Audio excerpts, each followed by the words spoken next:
प्राणप्रतिष्ठा झाली अयोध्येत आणि हनुमान गडीवर देखील 11 लाख लाडू बनवला स्वतः फडणवीस आले आणि फडणवीसांना तुम्ही धनुष्यबाण भेट दिलेला आहे का? बिलकुल देशामध्ये दिवाळीचं वातावरण आहे। देशाचे पंतप्रधान मोदीजी यांनी अयोध्यामध्ये राम मंदिर बनवून दाखवलं। श्री राम भगवंताचं विराजमान त्या ठिकाणी झालं।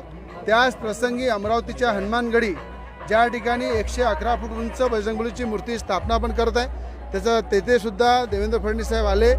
11 लाख लड्डू याचं उद्घाटन करून घराघरामध्ये लड्डू आणि अयोध्याचं तीर्थ आणि माती हे सुद्धा घराघरामध्ये आपण देत आहे। त्यांना धनुष्यबाण जे आम्ही दिलं अमरावतीवासियांनी, की ज्या ठिकाणी हनुमानगडीमध्ये अमरावतीमध्ये येऊन हनुमान चालिसाचं पठण केलं, हनुमानजीच्या मूर्तीचा 1 रुपया त्यांनी अर्पित केला, त्याच ठिकाणी आज धनुष्यबाण त्यांना देऊन त्यांचा कारसेवक म्हणून आपण सन्मान केलेला आहे। एक कारसेवक होते त्यांनी लाठी काठी खाऊन अयोध्यापर्यंत पोहोचले आणि त्यांनी त्याबद्दल त्यांचा सन्मान केला, सत्कार केला आणि धनुष्यबाण दिला। कारण उद्धव ठाकरेंना धनुष्यबाण हा पेलत नव्हता।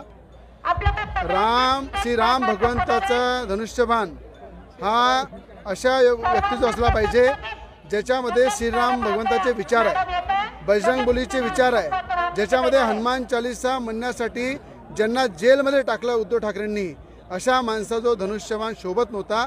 म्हणून हा धनुष्यबाण एकनाथजी शिंदेजवळ गेला।